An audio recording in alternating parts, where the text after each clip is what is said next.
El Señor esté con ustedes. Del Santo Evangelio según San Lucas. Gloria a ti, Señor. En aquel tiempo Jesús llegó a Nazaret, entró a la sinagoga y dijo al pueblo: Yo les aseguro que nadie es profeta en su tierra. Había ciertamente en Israel muchas viudas en los tiempos de Elías, cuando faltó la lluvia durante 3 años y medio, y hubo un hambre terrible en todo el país. Sin embargo, a ninguna de ellas fue enviado Elías, sino a una viuda que vivía en Sarepta, ciudad de Sidón. Había muchos leprosos en Israel en tiempos del profeta Eliseo. Sin embargo, ninguno de ellos fue curado, sino Naamán, que era el de Siria. Al oír esto, todos los que estaban en la sinagoga se llenaron de ira, y levantándose lo sacaron de la ciudad, y lo llevaron hasta una barranca del monte, sobre el que estaba construida la ciudad, para despeñarlo.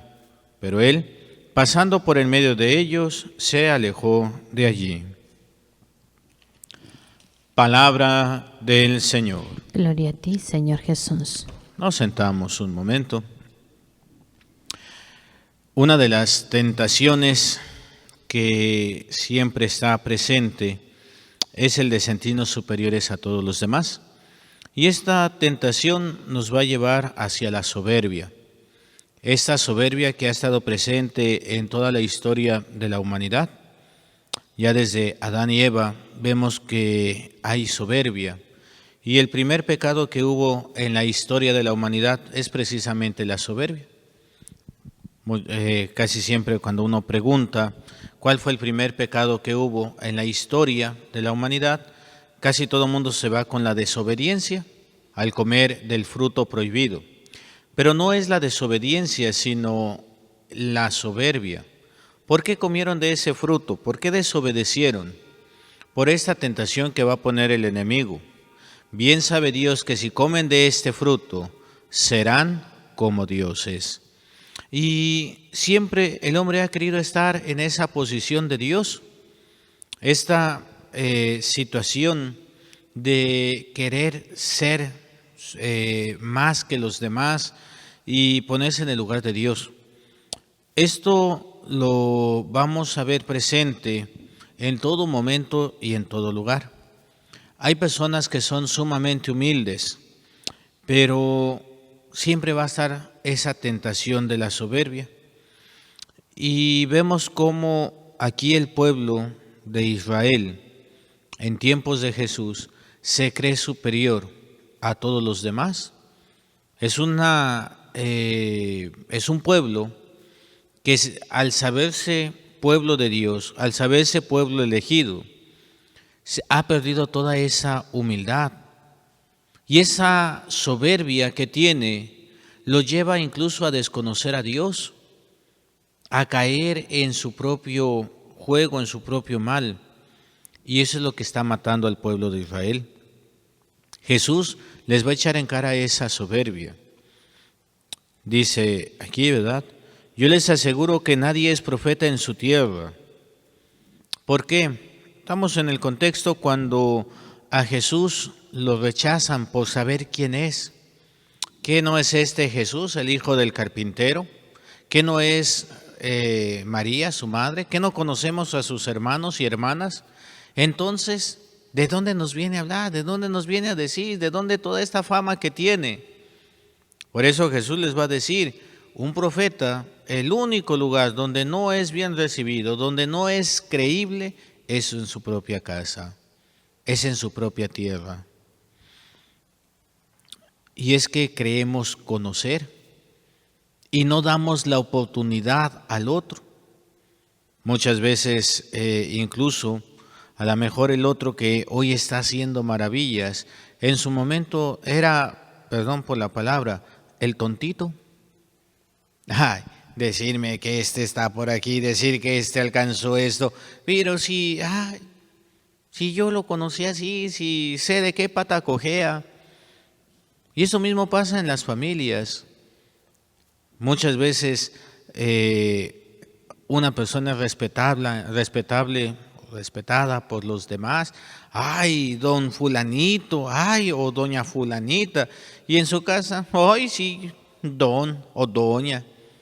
Ay, por favor, si yo sé quién eres, a mí no me vas a engañar, a mí no me vas a mostrar tus máscaras, yo sé quién eres. Y le estás cortando toda la oportunidad de demostrar el crecimiento que vamos teniendo. Tuve una ocasión con el grupo de matrimonios que hay en la parroquia, pues me pidieron que si les daba un tema. Y el tema que pues yo les pregunté, ¿cómo qué tema quieren? No, el que usted quiera, padre. Bueno, pero díganme a lo mejor algunas necesidades, algo que se necesite. No, el que usted quiera. Dije, bueno. Cuando ya se acercaba la fecha, me dijeron, padre, ¿qué tema va a dar? Le digo, el que yo quiera. Ay, padre, es que queremos saber para ir preparando. Digo, el que yo quiera. Así me dijeron ustedes, pues ahora el que yo quiera. Y ya preparé, me acuerdo que preparé el tema de la comunicación. ¿Qué tanta comunicación hay en el matrimonio? Porque uno de los fundamentos de un buen matrimonio es la comunicación. Y les hice un test, un ejercicio al principio. Normalmente siempre empiezan con el tema y al final hacen una dinámica. Pues yo cambié el orden de las acciones, ¿verdad? Primero les puse una dinámica. Dije, bueno, digo, para empezar quiero hacer una dinámica que nos va a ayudar mucho para el tema. Y les di una hojita a cada uno de los miembros. Son puras parejas. Y les dije, bueno, quiero que me contesten las 30 preguntas que hay ahí. Tienen 15 minutos. 15 preguntas eran sobre uno y 15 preguntas era lo mismo pero en reflejo del otro. Por ejemplo, ¿verdad? La primera pregunta era, ¿qué es lo que más me gusta de mi pareja? La pregunta 16, ¿qué es lo que más le gusta a mi pareja de mí? La siguiente pregunta era, ¿cuál es mi programa de la televisión favorito? La 17 era, ¿cuál es el programa favorito de mi pareja? Le digo que era lo mismo, pero al revés. Y esto me iba a ayudar a ver qué tanto conocían a la pareja. Porque si yo le preguntaba a uno, ¿verdad? Por ejemplo, a ver, José, ¿qué es lo que más le gusta a María de ti? Pues mi cabello. A ver, María, ¿qué es lo que más te gusta de José? Pues como ya escuchó, ¡ay, su cabello, padre! Y así quedaban bien, ¿verdad? No, así en la hojita no había trampa. Y luego, para que no hubiera más trampa, o para que no se diera esta situación, les dije, a ver, mujeres se quedan aquí en el salón, hombres se me van para allá afuera. Y ya pues les di el tiempo y cuando regresaron, empecé a preguntarles las respuestas. Digo, a ver, y salió chistoso, ¿no? Porque uno de los matrimonios le pregunté a él, digo, ¿qué es lo que más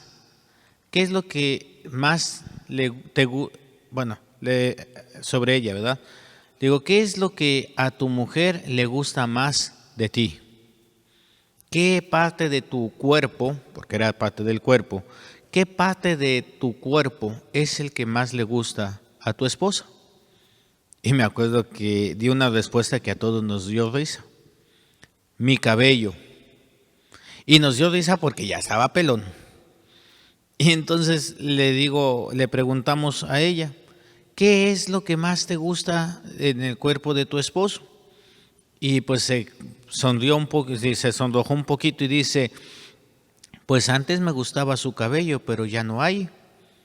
Dice, hoy lo que más me gusta, no me acuerdo si me dijo que su ojo, sus cachetes, algo más así.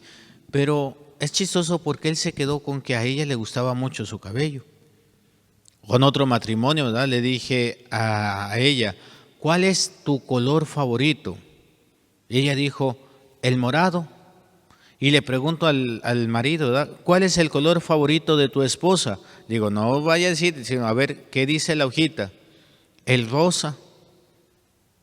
Y se queda ella así, ¿verdad? Dice, pero es que si a ti siempre te ha gustado el rosa. Y le dice ella, no, me gustaba mucho el rosa, pero si te has fijado, últimamente compro mucho el color morado. Dice, es que ahora me gusta mucho el morado. Y era para decir, ¿qué tanto conoces al otro? Vamos a ver que en los diferentes años que ya llevan de matrimonio, han madurado, han cambiado. Por ahí vi el otro día, ya tiene ratito, una youtuber decía, reaccionando a mis cosas favoritas. Dice, cuando yo era niña, subí un video diciendo de mis, creo que eran 20 cosas favoritas. Ahora quiero volver a subir un video contando cuáles son mis cosas favoritas. Habían pasado ya, en el primer video era una niña, ahora ya era una adolescente, ya prácticamente una joven. Y decía en el primer video, me llamo fulanita, tengo tantos años. En el segundo, no, ya soy fulanita, tengo tantos años.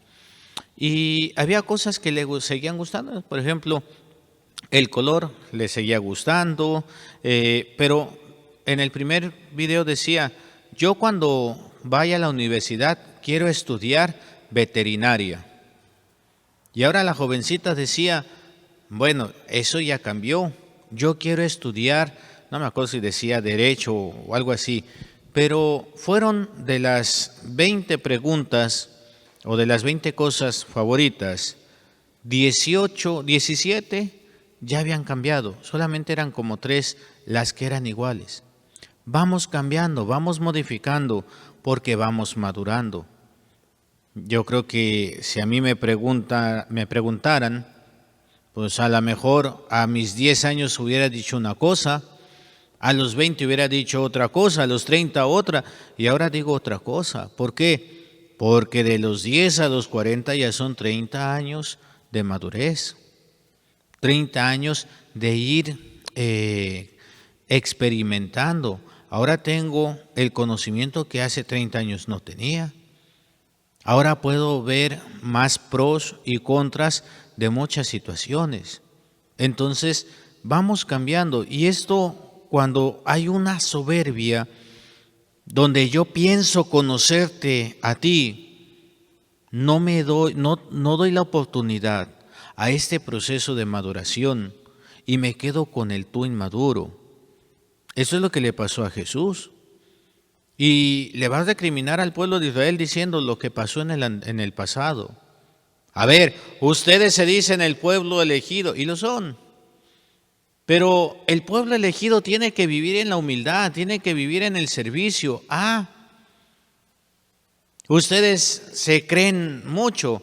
Bueno, pues en el tiempo de Elías había muchas viudas necesitadas en Israel. Y sin embargo el profeta fue enviado a una viuda de Sarepta. Creo que podemos recordar el texto, ¿verdad?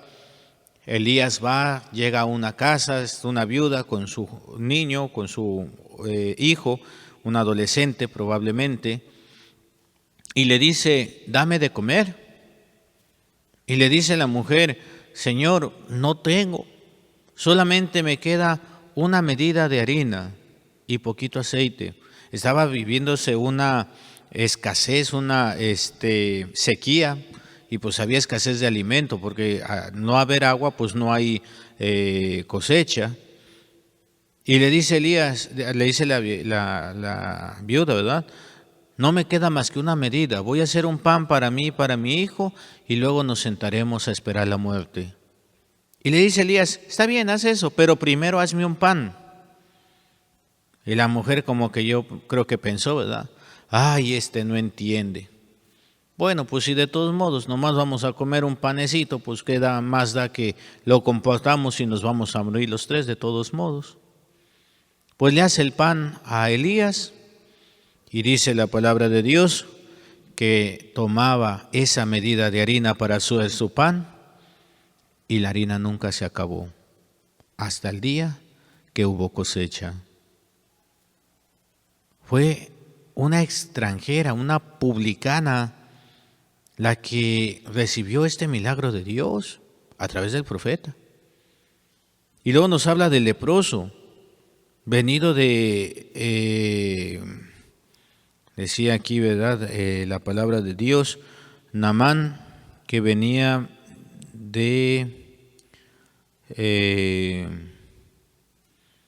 dice Naamán, ella dijo, pues en medio había un subdirector era de Siria, general del ejército de Siria, era sirio, Naamán, otro publicano, otro extranjero. Y Dios se va a mostrar ante él. Pero ¿qué es lo que se necesita? La humildad. La mujer sabía que se iba a morir. Y les digo, probablemente ha de haber pensado, pues de todos modos me va a morir. Si adelanto la muerte un poquito, pues ¿qué más da? Y en esa humildad le hace el pan al profeta. Naamán se va muy enojado. ¿Por qué? Porque él está acostumbrado a que le rindan pleitesía, pues es el segundo al mando. Es importante, y pues imagínense todo lo que dio el rey para este servidor, para que fuera y le sanaran. Tenía poder y era famoso, era querido por el rey. Y va a este lugar, esperando que le reciban. Va con el rey de Israel y resulta que el rey le hace un pancho. Ay, ¿cómo puede ser? Se rasga las vestiduras, lo que quieres es cantarme la guerra, declararme la guerra. Le dicen que vaya con el profeta, ahí va con el profeta ni siquiera sale a recibirlo, sino con un criado le manda a decir lo que tiene que hacer. Hombre, pues la soberbia de este hombre. Y se va enojado, pues si tenemos mejores ríos allá en nuestra tierra que el riachuelito todo chafa de aquí de Israel. Ya iban los criados, Señor, si te hubiera pedido una cosa muy difícil, no la habrías hecho. Cuanto más esta cosa tan sencilla. Ya iba Naamán y hace a un lado su soberbia y se llena de esa humildad. Y se va y se baña 7 veces en el río Jordán. ¿Y cómo sale? Limpio. Pero supo dominar su soberbia. ¿Cómo estamos nosotros? ¿Cómo está nuestra soberbia? A veces creemos que somos más que los demás. A veces creemos que solamente nuestro pensamiento es el que está bien. A veces creemos que nuestra manera de ver las cosas es la única válida. Y esto nos lleva muchísimo a poder madurar, a poder ser mejores. Si yo me cierro en mi verdad, si yo me cierro en que yo soy el que está bien en todo, no vamos a poder crecer. No vamos a poder madurar. Pero si empezamos a ver la importancia del otro, voy a poder ser mejor. Y es que tengo que ver en el otro el rostro de Dios, en ese pequeño, en ese insignificante, porque ahí me puede hablar Dios, pero necesito tener esa humildad, salir de mi soberbia. Muchas veces podemos ver en gente que vemos menos preparados las soluciones. Hay una poesía, un poema, no sé qué sea, pero es un pensamiento muy bonito. Se llama Desiderata. A mí me gustaba cómo las decía este personaje que lo mataron allá en la Ciudad de México, Paco Stanley. Tenía muchas cosas medias criticables, ¿verdad? Pero me gustaba cómo decía esta poesía, Desiderata. Y dice esta poesía que tienes que ver siempre al otro con el respeto y tienes que tratarlo bien, porque es necesario y vas a aprender tanto de los que están por encima de ti como de los que están por debajo de ti. Tenemos que aprender a ser humildes y a ver en los que son mejores, en los más preparados, en los más inteligentes, en los más sabios, para poder aprenderles de ellos. pero también en el ignorante, también en el que no tiene tanta preparación o tanta sabiduría. Bueno, eso de sabiduría es diferente, podríamos decir inteligencia, porque a lo mejor el que es más ignorante a los ojos de Dios es más sabio a los ojos de Dios, porque entonces no confía en su inteligencia, sino en la gracia que Dios da, y también de ellos podemos aprender. Hermanos, el Señor hoy nos enseña que no es la soberbia lo que nos va a dar vida, es la humildad. Pero para poder tener humildad debemos morir a nosotros. Por eso, los requisitos del seguimiento de Jesús. Aquel que quiera venir en pos de mí, aquel que quiera ser mi discípulo, que renuncie a sí mismo, que tome su cruz y que me siga. El tomar la cruz es lo de menos.